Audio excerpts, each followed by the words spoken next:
The massive alien station hung in Earth's orbit like a dark moon. Ambassador Hyun stood at the window of the shuttle, watching it grow larger as they approached. She had been a diplomat for 20 years, but nothing had prepared her for this moment. First contact with alien life. The most important meeting in human history. Captain Jiwoo sat beside her, calm and alert. He commanded Earth's small defense fleet, though calling it a fleet was generous. Humanity had only recently ventured beyond their moon with any real purpose. Now they were meeting beings who had crossed the galaxy. The shuttle docked with a hiss. The airlock opened to reveal a corridor that seemed to stretch forever. Strange lights pulsed along the walls in colors Hyun had no names for. The air smelled of something like copper and flowers mixed together. Two alien figures waited for them. One resembled a massive insect, standing upright on four legs with two others folded across its chest like arms. Its shell gleamed black and purple.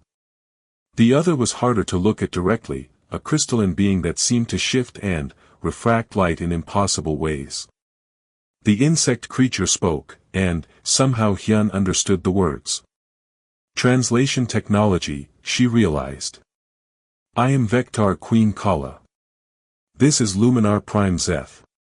We speak for the Galactic Council. Follow us. They walked through the station in silence. Hyun noticed other aliens watching from doorways and side passages. Some looked curious. Others looked at the humans the way someone might look at children playing with dangerous tools. The council chamber was enormous. 12 different species sat in a circle around a central platform. Each one was more alien than the last. Beings made of liquid metal, creatures with too many eyes, something that looked like living smoke. The weight of their combined attention pressed down on Hyun like a physical force. Queen Kala gestured for the humans to stand in the center. You are new to the galaxy, she began. Young. Primitive. But, you have potential. The council has decided to offer you protection. Luminar Prime Zeth spoke next, its voice like wind chimes. For 10,000 years, the council has maintained order. We prevent war. We guide younger species. We ensure peace. Hyun felt her heart racing. This was it. The moment that would define humanity's future. We are honored by your attention, she said carefully. What does this protection involve? Queen Kala's mandibles clicked together. Simple terms. You will accept council authority over Earth. You will limit your technology to approved levels. You will not expand beyond your home system without permission. You will allow council inspectors to ensure compliance. In exchange, you receive our protection, access to some trade routes, and the wisdom of older civilizations. Captain Jiwoo stepped forward before Hyun could respond.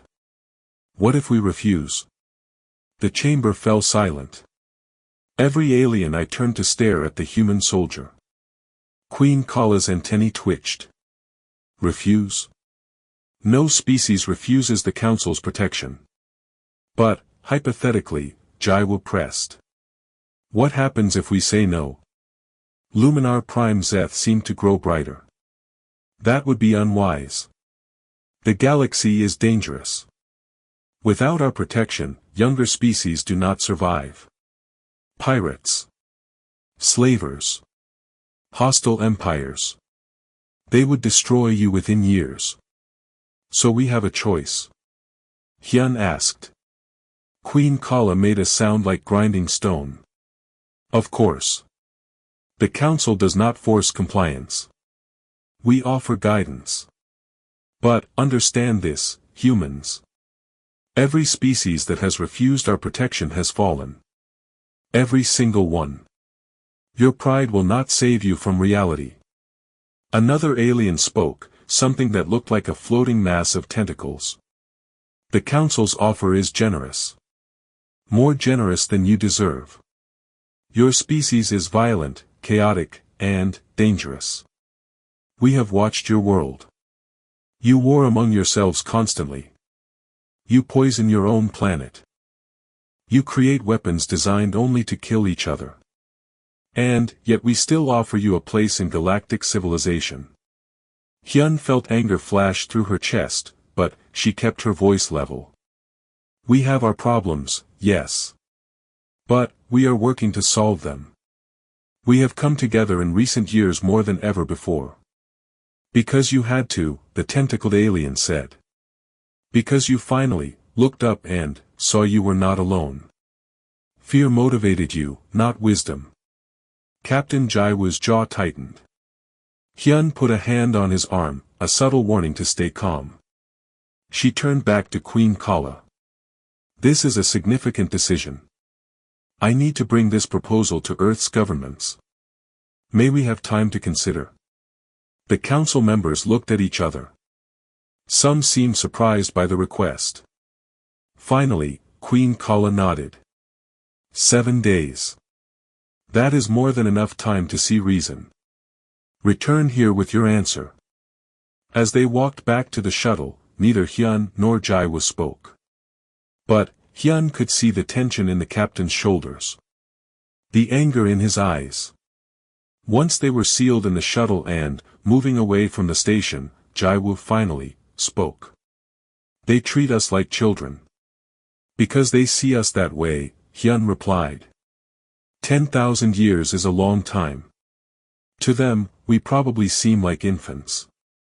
Infants with nuclear weapons and, faster-than-light theory, Jaiwoo said. Did you notice? Their station is massive, but the technology seems old.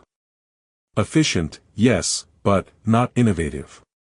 Nothing I saw was beyond what human scientists have theorized. Hyun had noticed the same thing.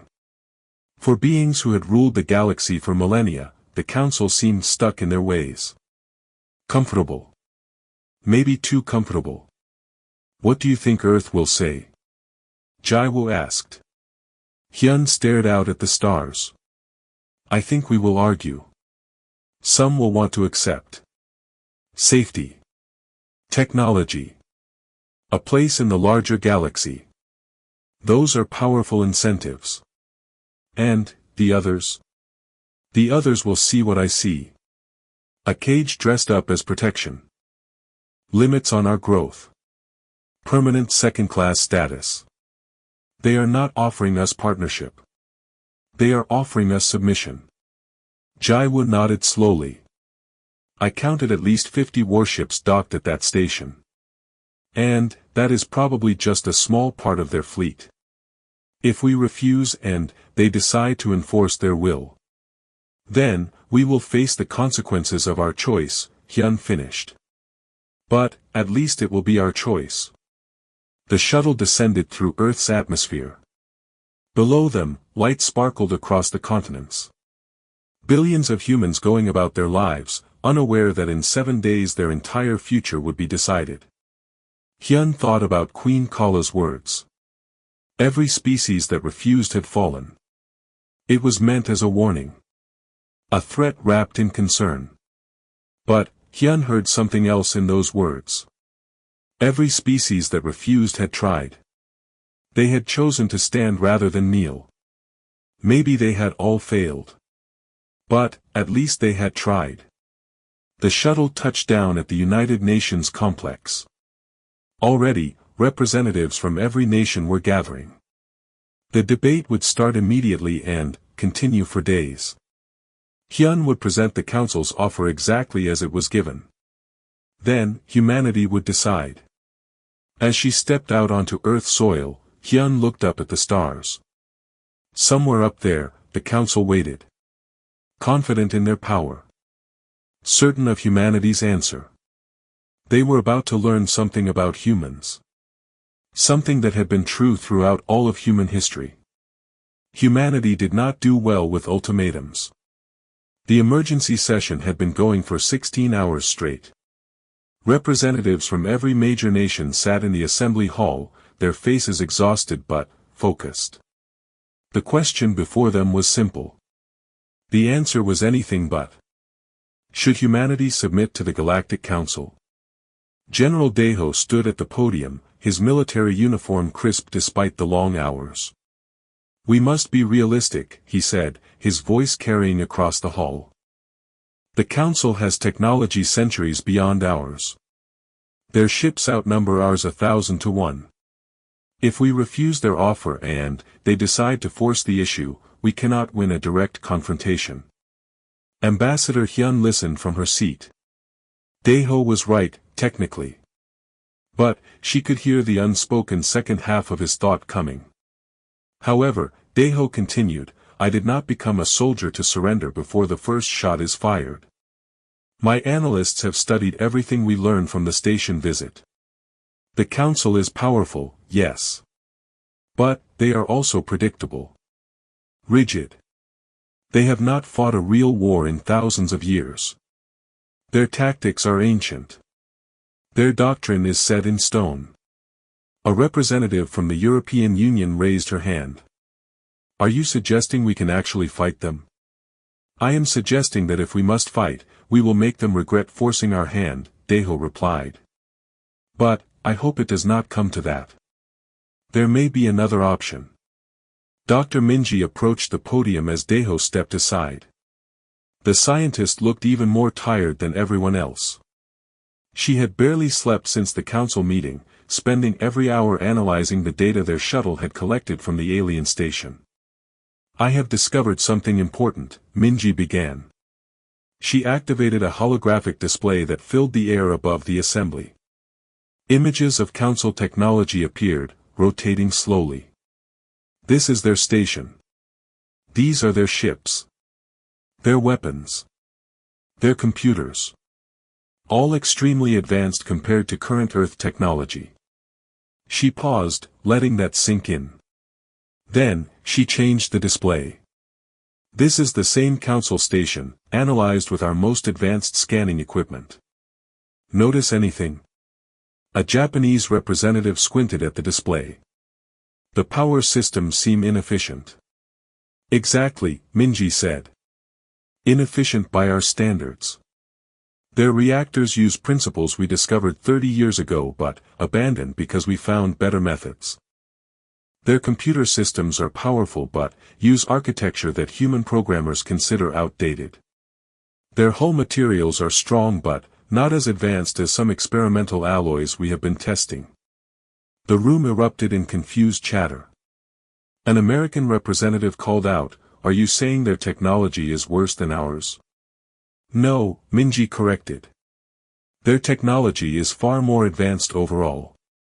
But, it is old. Ancient, even. And, it has not changed. I compared detailed scans from different parts of their station. Some components are clearly thousands of years old, still in active use. They do not innovate. They do not improve. They reached a certain level of advancement and, then, stopped." She pulled up another chart. "Human technology, on the other hand, advances exponentially. 50 years ago, our most powerful computers filled entire rooms. Now we carry more computing power in our pockets. 100 years ago, we could barely fly across our own planet. Now we are discussing interstellar travel. If we continue at our current rate of advancement, we will reach council technology levels within a century. Maybe less." "A century is a long time," someone said. "What good does that do us now?" Minji smiled. "Because the council does not know this. They see us as primitive because we have not spread across the galaxy. They assume we will always be primitive. They are offering us protection, but what they really want is control. If they allow us to develop freely, in a few hundred years we will not need them anymore. We might even surpass them." Silence fell across the assembly as the implications settled in. The council was not trying to protect humanity. They were trying to prevent humanity from becoming a rival. General Deho stepped back to the podium. "Dr. Minji's findings change everything. The council expects us to accept their offer because every other species has. They expect us to see their power and kneel. But, what if we do not? They will destroy us, a Chinese representative said flatly. Perhaps, Daiho acknowledged. Or perhaps they will threaten us, expecting that to be enough. The council has maintained power through intimidation for thousands of years. How long has it been since they actually had to enforce their will? How ready are they for a real fight? A young engineer named Sora stood from her seat. She was not a representative, but she had been invited as a technical advisor. I have been working on something, she said nervously. A plan. It might be crazy, but, hear me out. Hyun gestured for her to approach the podium. Sora pulled up her own set of plans on the holographic display. We do not choose between submission and war, Sora explained. We offer them a third option. We refuse their ultimatum, but we propose something different. Mutual recognition of sovereignty. Open trade without restrictions. Cultural exchange as equals, not as masters and servants. We treat them with respect, and we demand the same in return. They will never accept that, someone objected. Probably not, Sora agreed. But, it puts them in a difficult position. If they accept, we get what we want without fighting. If they refuse and attack us, the entire galaxy sees that the Council is willing to destroy a peaceful species just for asking to be treated fairly. That might not matter to the Council, but it might matter to some of the species they rule over. Hyun felt a spark of hope. The plan was risky, but it had merit. And, if they attack us for refusing? Then, we make them pay for every meter, General Daiho said. We have been preparing defensive plans. Earth has 6 billion people and more industrial capacity than any single Council world. We can build weapons, ships, and defensive platforms faster than they expect. We may not win, but we can make victory so costly that they decide we are not worth the trouble. The debate continued for hours more. Arguments flew back and forth. Some representatives insisted that survival mattered more than pride. Others argued that a life spent as a subordinate species was not worth living. Some wanted to accept the Council's offer and work to change it from within. Others wanted to refuse outright and prepare for war. Finally, as the sun rose on the second day of debate, a vote was called. The results were close, but clear. Humanity would refuse the Council's ultimatum. They would propose an alternative based on equality and mutual respect. And, if the Council rejected that proposal and chose violence, humanity would fight. Ambassador Hyun felt the weight of responsibility settle on her shoulders. In 5 days, she would return to the Council station. She would deliver humanity's answer. And, then, the future would be decided. Over the next days, the entire planet mobilized. General Daiho coordinated with military forces across the globe. Dr. Minji and her team worked around the clock developing new weapons and defensive systems. Sora and thousands of other engineers began modifying ships and satellites, preparing them for combat they hoped would never come. Captain Jaiwu trained his pilots in new tactics. Unpredictable maneuvers. Rapid adaptations. Everything that Council doctrine would consider improper or inefficient. If the Council expected humans to fight like other species, they would be surprised. On the 7th day, Hyun returned to the shuttle. Captain Jaiwu joined her again, along with General Daiho and Dr. Minji. They wanted to see the Council's reaction firsthand. As they approached the alien station, Hyun rehearsed her speech one final time. She would be diplomatic. Respectful. But firm. Humanity would not kneel. The Council chamber was exactly as before. 12 species waiting in judgment. Queen Kala gestured for them to approach the center. You have had time to consider, the Queen said. What is your answer? Hyun stepped forward. Her voice was steady and clear. The people of Earth thanked the Council for their offer. However, we cannot accept the terms as presented. Instead, we propose an alternative. Mutual recognition of our sovereignty. Open trade and cultural exchange between equals. Friendship without subordination. The chamber exploded. Aliens shouted in languages Hyun did not recognize. Queen Kala's mandibles clacked together in what sounded like fury. Luminar Prime Zeth blazed so bright it hurt to look at directly. You refuse us? Queen Kala's voice was disbelief and rage mixed together. In 10,000 years, no species has refused the Council's protection. Then, perhaps it is time that changed, General Deho said calmly. Queen Kala rose to her full height, towering over the humans. You condemn yourselves. Without our protection, you will fall. If you will not accept our guidance willingly, you will learn through suffering why the Council's authority must be respected. Hyun felt fear spike through her chest, but she kept her expression neutral. Is that a threat? It is reality, Queen Kala said. The Council will send a fleet to your world. We will disable your orbital infrastructure and demonstrate our power. Then, you will be given one final chance to accept our very generous offer. If you refuse again, the consequences will be severe. The humans were escorted back to their shuttle. As they pulled away from the station, Hyun looked at her companions. Deho appeared calculating, already planning defensive strategies. Minji looked frightened but determined. Jaiwoo just looked angry. Well, Jaiwoo said quietly. I guess we are going to war. Hyun nodded. Send word to Earth. Tell them the Council is coming. Tell them to prepare everything. The shuttle accelerated toward home. Behind them, the Council station began launching ships. The enforcement fleet was assembling. In days, maybe weeks, they would arrive at Earth.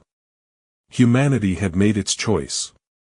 Now they would live with the consequences. The Council enforcement fleet emerged from faster-than-light travel at the edge of Earth's solar system. 200 warships, each one larger than anything humanity had ever built. They moved in perfect formation, a wall of metal and power that blotted out the stars behind them. Fleet Commander Talrik stood on the bridge of his flagship, watching Earth grow larger on the display screens. The planet looked peaceful from this distance. Blue and white and green, swirling with clouds. Hard to believe such a stubborn species lived there. Open a channel to the human homeworld, Talrix ordered. He was Vectar, like Queen Kala, but he had spent centuries commanding fleets. He had brought dozens of species into the Council's embrace. Some willingly, some after a demonstration of power. The humans would learn, just like all the others. The communication system crackled to life. This is Fleet Commander Talrix of the Galactic Council, he said, his voice carrying the weight of absolute authority. You have refused the Council's generous offer. This was foolish. We are here to demonstrate why the Council's guidance is necessary. You have 1 hour to power down all military installations and orbital defenses. If you comply, we will only disable your weapons. If you resist, the damage will be more severe. Choose wisely. He closed the channel and waited. The hour would pass. The humans would see his fleet and understand how hopeless resistance was. They would surrender, and this unpleasant business would be concluded. 59 minutes passed in silence.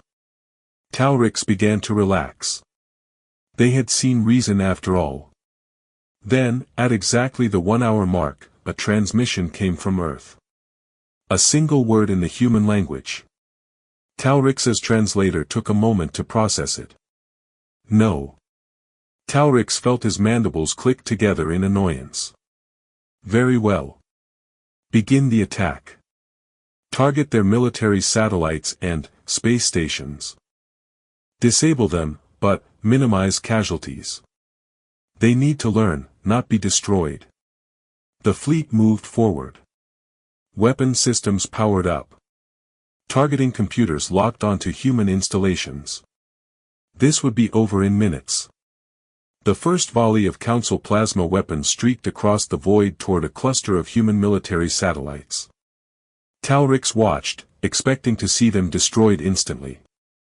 Instead, the satellites moved. Fast. Faster than they should have been able to. The plasma shots missed, passing harmlessly through empty space. Before Talrix could process what had happened, the satellites fired back. Not with plasma or lasers, but with solid projectiles moving at incredible speeds. Railguns, his tactical officer identified. Primitive kinetic weapons. Except these railguns were not primitive. The projectiles punched through his ship's shields like they were not even there. One of his cruisers took 3 hits in rapid succession and went dark, its systems failing. How are they penetrating our shields? Talrix demanded. The projectiles are changing frequency as they approach, his tactical officer reported, confusion in his voice. They are adapting to our shield harmonics in real time. That should not be possible. Alarms began blaring across the bridge. More human weapons were firing. Not just satellites, but small ships emerging from behind Earth's moon. Dozens of them. Hundreds of them. Tiny craft that moved in chaotic, unpredictable patterns.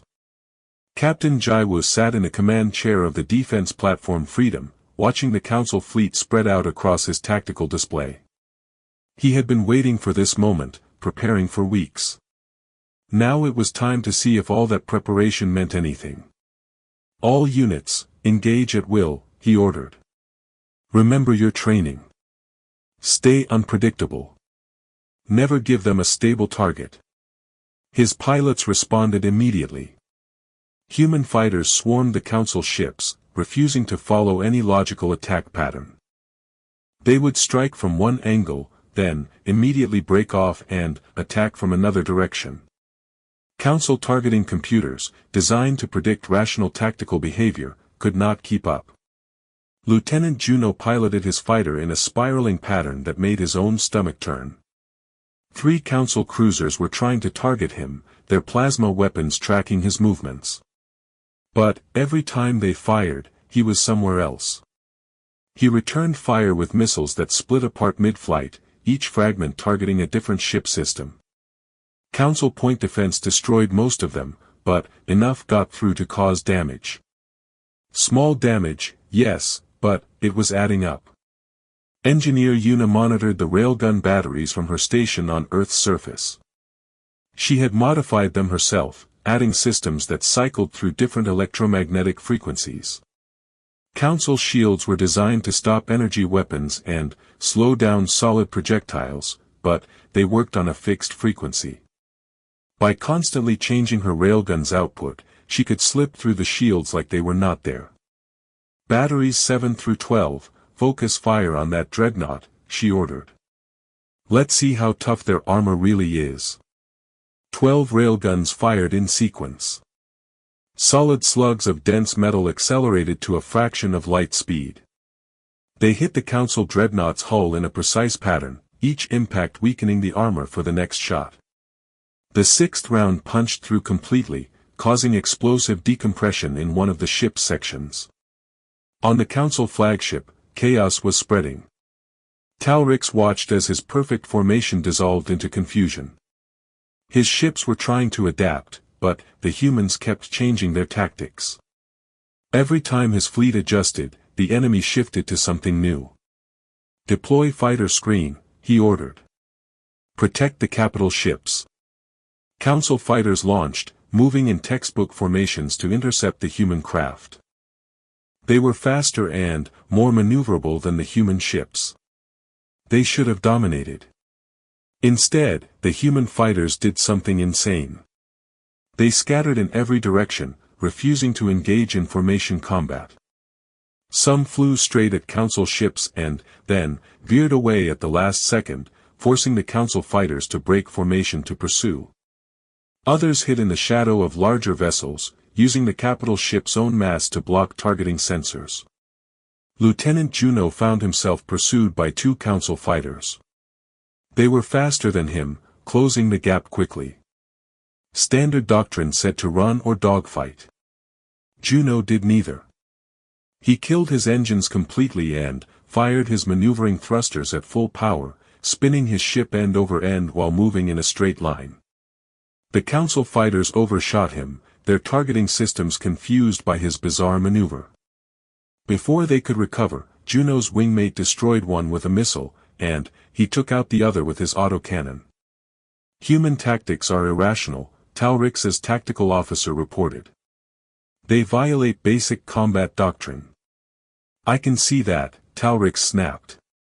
Adapt to it. How, sir? There is no pattern to adapt to. They are completely unpredictable. Deep in Earth's Lagrange points, scientist Miho activated the devices his team had been installing for the past weeks. They were based on human quantum research, experimental technology that the Council had probably never encountered. The devices powered up, flooding local space with quantum interference. Suddenly, Council sensors were picking up false readings. Targeting systems were locking onto objects that did not exist. Communication between Council ships became garbled and unreliable. What is happening? Talrix demanded as his displays filled with nonsense data. Unknown, his officer replied. Some kind of interference. We are attempting to compensate. But, compensation took time. Time the humans used ruthlessly. Without reliable sensors, the Council fleet was blind. Without clear communications, they could not coordinate. Ships began firing on what they thought were targets, only to hit empty space or, in one terrible case, another Council vessel. The battle raged for 6 hours. Talrix had expected to win in minutes. Instead, he was watching his fleet being torn apart by an enemy that refused to fight fair. 40 ships were destroyed or disabled. Hundreds of crew members were dead. The humans were taking losses too, but they kept fighting with a ferocity that shocked him. A human fighter rammed one of his destroyers, its pilot ejecting at the last second.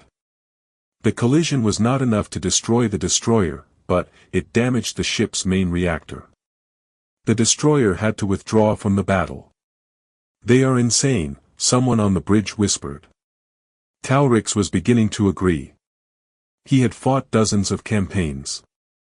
He had faced pirates and rebels and rogue AI. But he had never faced an enemy like this. An enemy that treated combat not as a formal exchange following established rules, but as a desperate struggle where anything that worked was acceptable. His flagship shuddered as a railgun round punched through its shields. Damage reports flooded in. The hull was breached in 3 sections. They were losing atmosphere. One of the main weapon arrays was offline. Talrix made a decision he had never made before in his long career. All ships, withdraw.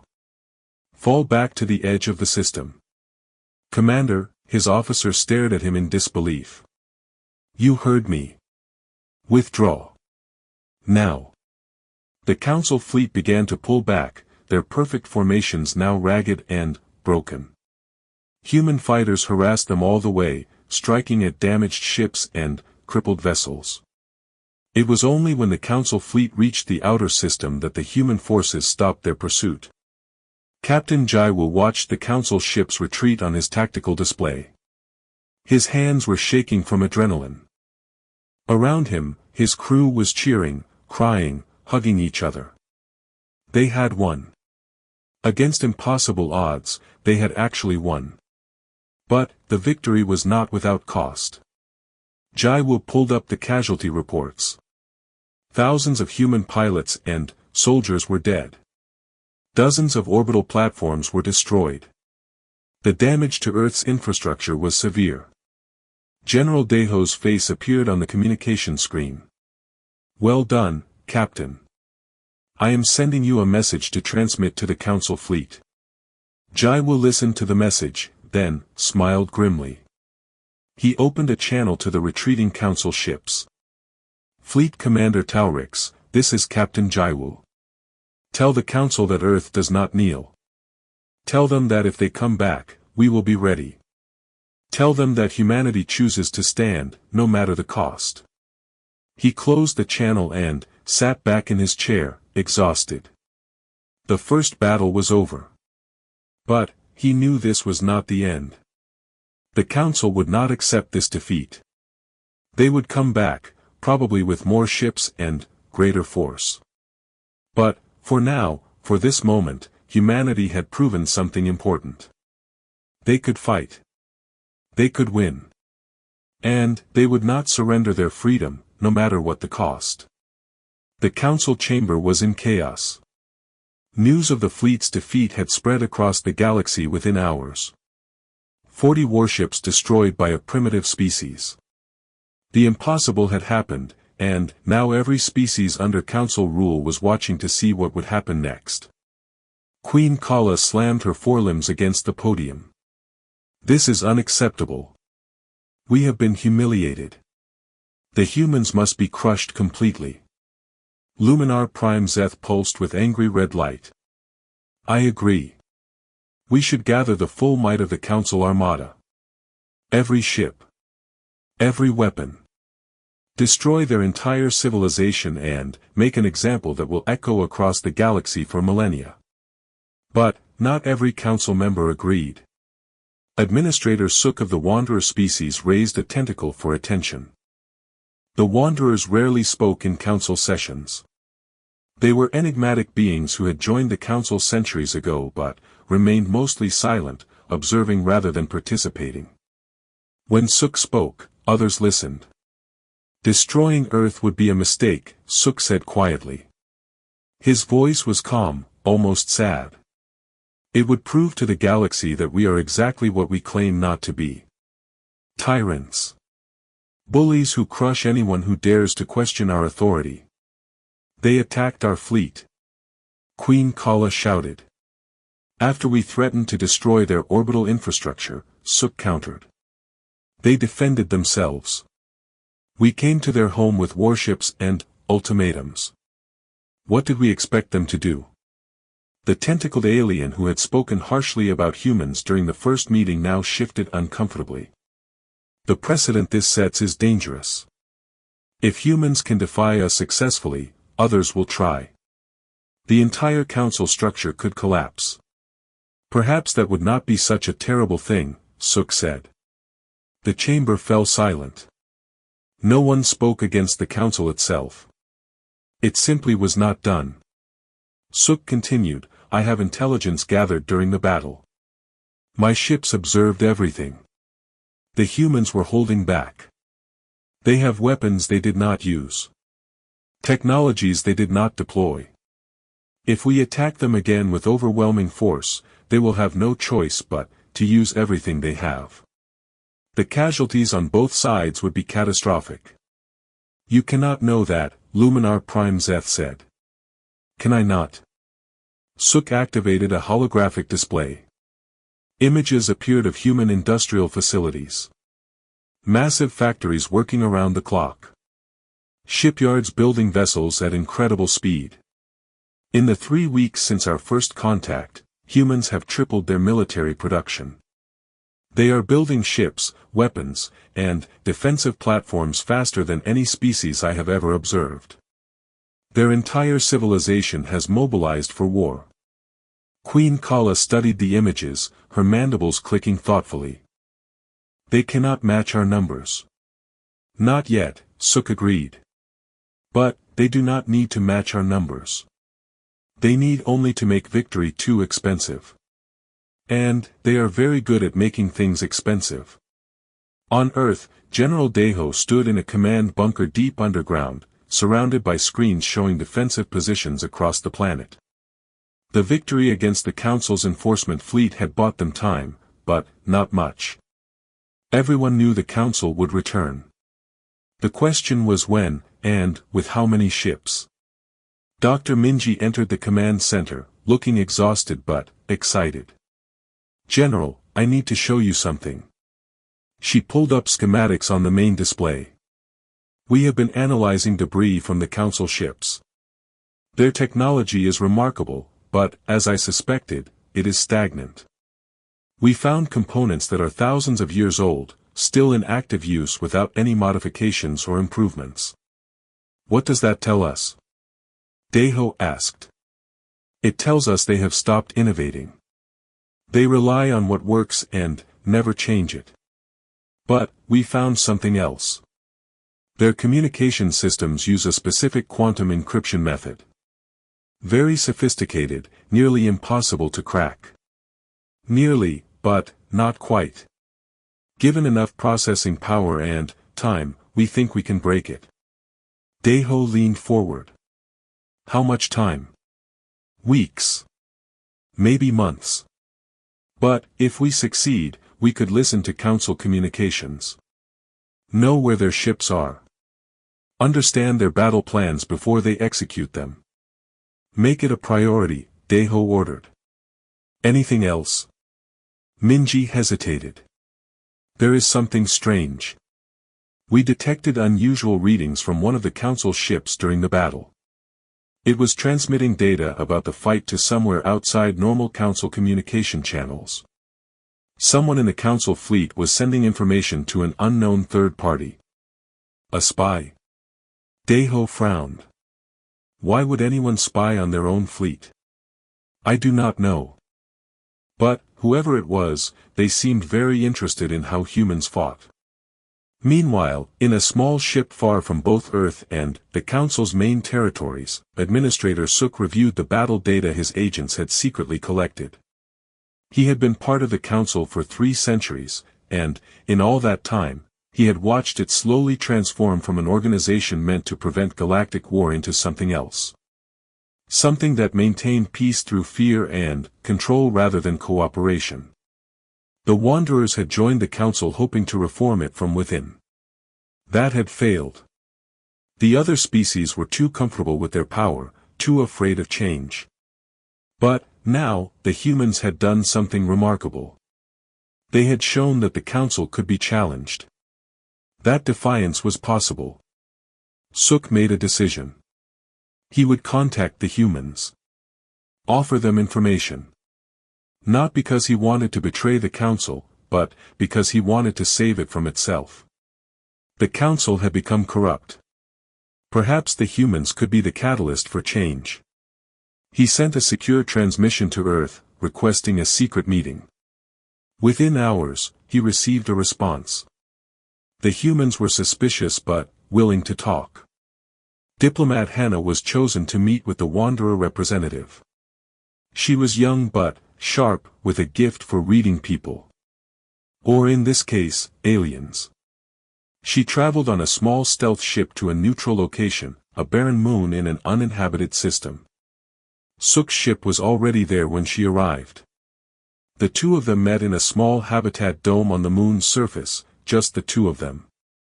No guards, no weapons, no witnesses. Thank you for coming, Suk said. His species did not have a face that humans could easily read, but Hannah thought she detected nervousness in his movements. Your message said you had information that could help Earth, Hannah replied. I am listening. The Council is going to attack again, Suk said. Soon. They are gathering what they call the Grand Fleet. Over 1,000 warships, led by Lord Commander Vexcor, the greatest military strategist in Council history. They plan to crush your world completely. Hannah felt her heart sink. When? 6 weeks. Maybe 8. They need time to gather ships from across the galaxy. But, they are coming, and, this time they will not hold back. Why are you telling us this? Suk was quiet for a moment. Because the Council has lost its way. We were supposed to maintain peace, not enforce obedience. Your species asked for friendship and equality, and the Council responded with threats and violence. That is wrong. So you are betraying the Council? No, Suk said firmly. I am trying to save it. The Council is fracturing. Many species are uncomfortable with this war against Earth. They see it as unnecessary, brutal. If you can hold against the Grand Fleet, if you can prove that the Council's military might is not invincible, several species will break away. They will form a new alliance, one based on voluntary cooperation rather than imposed authority. Hannah leaned forward. And, if we cannot hold? If the Grand Fleet destroys us? Then, the Council continues as it is, and the galaxy remains trapped in stagnation for another 10,000 years. Suk paused. But, I do not think you will lose. I have studied your species. You are remarkably stubborn. And, you have something the Council has forgotten. What is that? The ability to adapt. To change. To innovate under pressure. The Council relies on superior numbers and technology. But, you fight with creativity and desperation. That combination is more dangerous than they realize. Hannah spent 3 hours with Suk, learning everything he could share about the Grand Fleet. Its composition, its likely strategies, its weaknesses. When she returned to Earth, she brought information that would be invaluable in the coming battle. General Deho called an emergency meeting of all Earth's military leaders. He presented Suk's intelligence and watched as the implications sank in. 1,000 ships, someone whispered. We barely survived 200. We survived because they underestimated us, Deho said. This time, they will not make that mistake. They will come prepared for everything we used in the last battle. We need new tactics. New weapons. New strategies. Dr. Minji stood. My team has been working on something. It is experimental, dangerous, and has only a 60% chance of working. But, if it does work, it could change everything. Tell us, Deho said. Minji explained her plan. The room fell silent as they processed what she was proposing. It was insane. It was desperate. It was exactly the kind of thing humans excelled at. Young engineer Sora raised her hand. I can build it. Give me 4 weeks and every resource we have, and I can build it. Captain Jaiwa looked at the schematics Minji had displayed. This will require a ship to get very close to the Council fleet. Suicidally close. I know, Minji said quietly. I am looking for volunteers. Every hand in the room went up. Over the next 6 weeks, Earth transformed. Factories ran 24 hours a day. Shipyards built vessels faster than anyone thought possible. Scientists developed new weapons based on theories that had been pure speculation weeks ago. And, Sora, working with the best engineers humanity had, built the device that Dr. Minji had designed. They called it Defiance. Both the device and the experimental ship that would carry it. When Admiral Jaiwu, promoted after his defense of Earth, inspected the completed vessel, he felt a mixture of pride and fear. This ship represented humanity's best hope. It also represented the desperation of their situation.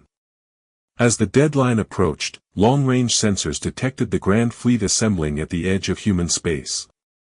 Over 1,000 warships, just as Suk had warned. They were coming.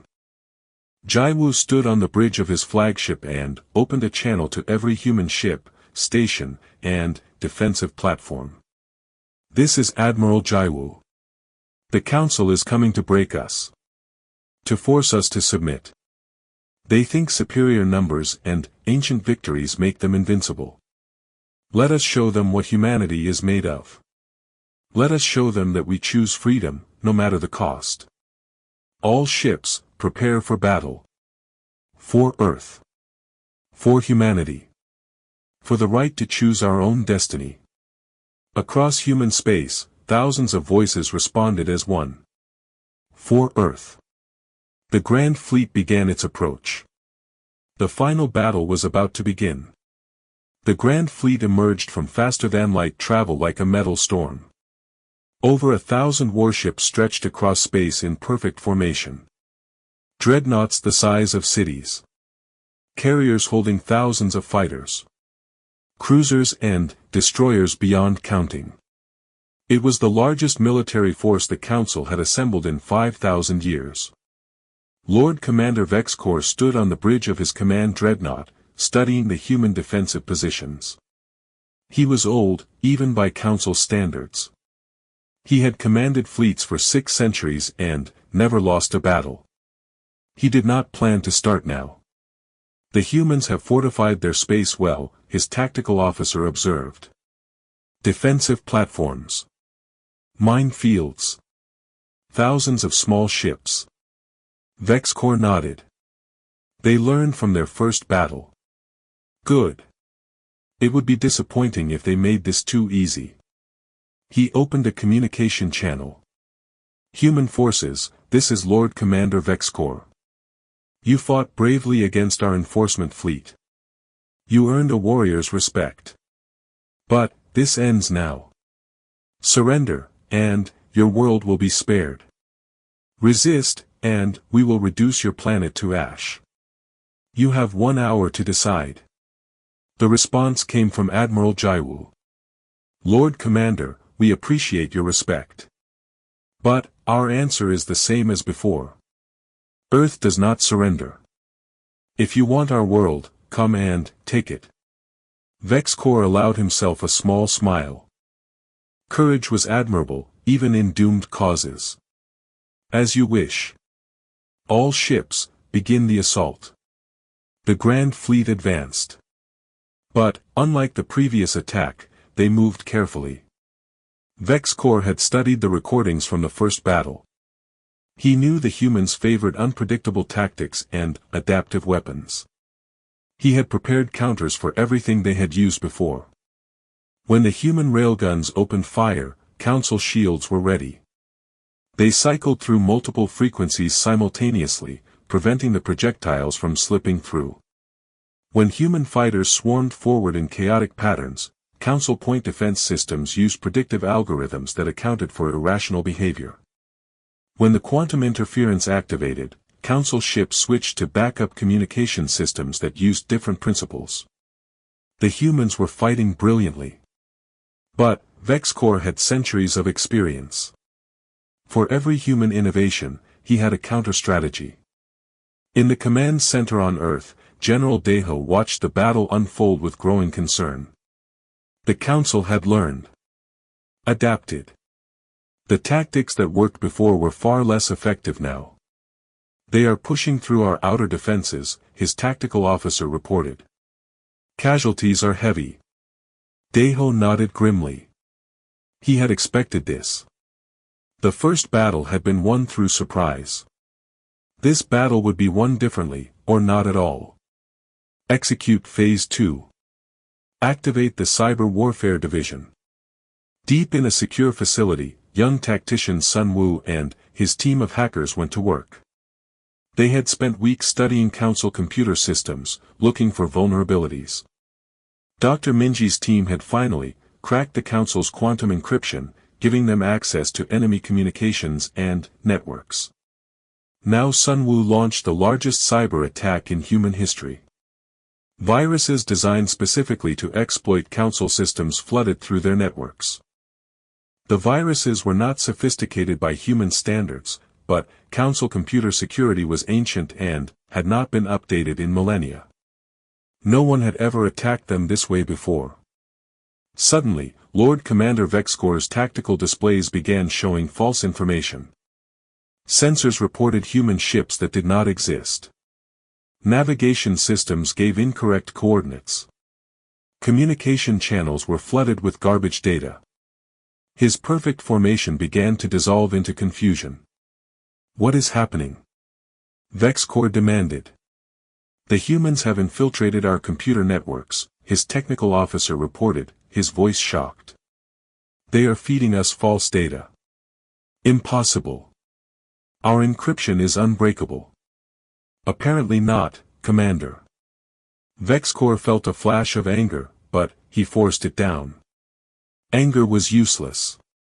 Adaptation was necessary. Switch all systems to manual control. Disconnect anything the humans might have compromised. It was the right decision tactically, but it cost precious time. Time the humans used ruthlessly. Engineer Sora sat in the pilot's seat of the experimental ship Defiance, watching the Council fleet through her viewscreen. The ship was small, fast, and carried the most important weapon humanity had developed. Dr. Minji's device, built on principles of human quantum physics that the Council had never explored. Defiance, you are cleared for your run, Admiral Jaiwu's voice came through her communicator. Sora took a deep breath. Understood. Beginning approach. She pushed the engines to maximum. Defiance shot forward, weaving through the massive battle. Council ships fired at her, but she flew with the same unpredictable chaos that all human pilots had mastered. Plasma bolts missed by meters. Missiles exploded behind her as she changed direction at the last possible second. Lieutenant Juno flew escort with a squadron of fighters. Stay on her, he ordered his pilots. Keep the Council ships off her back. They engaged Council fighters, trading fire in the swirling chaos of battle. Juno took a hit to his wing but kept flying. Another pilot was not as lucky, their ship exploding in a flash of light. But they kept the path clear for Sora. Defiance plunged deeper into the Council formation, heading straight for the command dreadnought. Lord Commander Vexcor saw the small ship approaching on his manual displays. Destroy that vessel, he ordered. All nearby ships, concentrate fire. Dozens of Council warships turned their weapons toward Defiance. Space filled with energy and metal, all of it aimed at one small ship. Sora threw her craft into maneuvers that would have been suicide for any normal pilot. She was not trying to survive. She was trying to get close enough. Vexcor watched the human ship dodge and weave through fire that should have destroyed it 10 times over. What is she trying to do? He muttered. Then, Sora was through, diving beneath the dreadnought's shields at the exact moment they cycled for a weapon's discharge. It was impossible timing, requiring split-second precision. But she made it. Sora activated Dr. Minji's device and, then, hit the emergency transport system. The experimental technology that human scientists had developed in desperation. It had been tested 3 times, and worked twice. She hoped this was not the third failure. The universe twisted around her as the transporter ripped her out of Defiance's cockpit and threw her across space into a waiting rescue ship. She materialized in a flash of light, alive but barely conscious. Behind her, Defiance crashed into the command dreadnought at precisely the moment its shields were down. The ship itself was not the weapon. Dr. Minji's device was. The device activated, generating a pulse of energy based on human quantum field theory. It disrupted the dreadnought's main reactor in a cascade failure that the Council's ancient safety systems could not handle. The reactor went critical. Lord Commander Vexcor had less than 3 seconds to realize what was happening. Then, the command dreadnought exploded in a blast that lit up local space like a small sun. The explosion took out the ships closest to the dreadnought. More importantly, it destroyed the Council's command structure. Suddenly, 1,000 ships had no central coordination. They were trained to follow orders, to execute detailed battle plans. They had no experience with chaos. Admiral Jaiwu saw the opening and took it. All ships, full assault. Hit them while they are disorganized. The human fleet surged forward. Every ship, every weapon, everything they had held in reserve. They struck the Council fleet like a hammer, targeting ships that were isolated or damaged, exploiting the confusion ruthlessly. Engineer Yuna fired every railgun battery on the planet in rapid sequence, targeting Council ships that were too close together. The projectiles tore through hulls and reactors, causing chain reactions of destruction. The Council fleet tried to reorganize, but, without central command, it took time. Time they did not have. Human ships swarmed individual council vessels, attacking from multiple angles at once. Council fighters found themselves outnumbered and outmaneuvered. A Vector captain tried to take command, broadcasting orders to nearby ships. Sunwa's cyber warfare team detected the transmission and flooded that communication channel with interference. Another captain tried to coordinate a defense, and the humans jammed that channel too. The battle raged for 8 hours. Slowly, inevitably, the tide turned.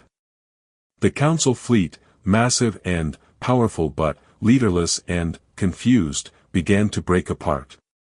Ships started to withdraw independently, each captain making their own decision that retreat was better than destruction. In the flagship of what remained of the Council's command structure, a Luminar admiral named Kresh faced the hardest decision of his life. He had been third in command. Now he was in charge of a fleet that was falling apart around him. He could continue fighting. Throw every remaining ship at Earth in a final assault. They might still destroy the humans, but the cost would be catastrophic. Or he could retreat, admit defeat, and face the consequences. Kresh looked at his tactical display. Half his fleet was gone. Thousands of Council soldiers were dead. And the humans were still fighting with the same desperate ferocity they had shown from the beginning. He made his decision. All remaining ships, withdraw from the system. Retreat to staging area Gamma 7. The remnants of the Grand Fleet began pulling back. Human ships harassed them but did not pursue too aggressively. They had won. There was no need to turn victory into mutual annihilation. As the last Council ship disappeared into faster-than-light travel, Admiral Jaiwu sat back in his command chair. His hands were shaking. Around him, his crew was silent, too exhausted even to cheer. Casualties? He asked quietly. The report came back. Terrible numbers. Thousands dead. Dozens of ships destroyed. Orbital infrastructure heavily damaged. But Earth survived. Humanity survived. A transmission came through from the surface. General Daho's face appeared on the screen, tears running down his cheeks. You did it, Admiral. You actually did it. We all did it, Jaiwu replied. Every person who fought. Every engineer who built our ships. Every scientist who developed our weapons. This was humanity's victory, not mine. News of the battle spread across the galaxy within hours. The impossible had happened again. Not only had humanity defeated a Council enforcement fleet, they had broken the Grand Fleet itself. The largest military force the Council had fielded in millennia, shattered by a species that had just reached for the stars. The political consequences were immediate. 5 species, led by Administrator Sook and the Wanderers, formally withdrew from the Galactic Council. They cited humanity's struggle as proof that the Council had become what it was originally formed to prevent, an authoritarian power that crushed freedom in the name of order. These species formed a new organization, the Free Systems Alliance. And they invited humanity to be a founding member. Ambassador Hyun stood before the first assembly of the Free Systems Alliance, representing Earth. Beings from 6 different species, including humans, sat together as equals. No hierarchy. No masters and servants. Just cooperation and mutual respect. We did not fight because we wanted war, Hyun said, her voice carrying across the chamber. We fought because we wanted the right to choose our own path. That right belongs to all sentient beings. Not just humans, but every species in this galaxy. We will stand with any who seek that freedom. And we will oppose any who try to take it away. The assembly erupted in approval. Not all problems were solved. The old council still existed, diminished but dangerous. There would be more conflicts, more struggles ahead. But something fundamental had changed in the galaxy. 5 years later, Admiral Jaiwu stood on the bridge of Horizon, humanity's first true deep space exploration vessel. The crew was mixed, humans and aliens working side by side. They were about to depart on a mission to explore regions of space that no one had visited in millennia. A young reporter interviewed him before the departure. "Admiral, what are humanity's goals now? What do we want from the galaxy?" Jai was smiled, thinking back to all the battles, all the sacrifices, all the desperate moments when survival seemed impossible. "The same thing we have always wanted. To explore. To learn. To grow. To build a future where every species has the freedom to choose their own destiny. We did not break the Council just to replace it with ourselves. We broke it to prove that another way was possible. And, if someone tries to take that freedom away again..." Jaiwa's smile faded, replaced by iron determination. "Then, we will remind them of what happened when the Council tried to control Earth. We will remind them that humanity does not kneel. We will remind them that freedom, once tasted, can never be surrendered. Not now. Not ever." The Horizon launched, carrying humans and their allies toward the unknown. Behind them, Earth spun peacefully in space, no longer an isolated world but a symbol. A symbol of courage. Of defiance. Of the simple truth that no being, no matter how powerful, has the right to rule another without consent. The galaxy would never be the same. And humanity would make sure it never forgot why.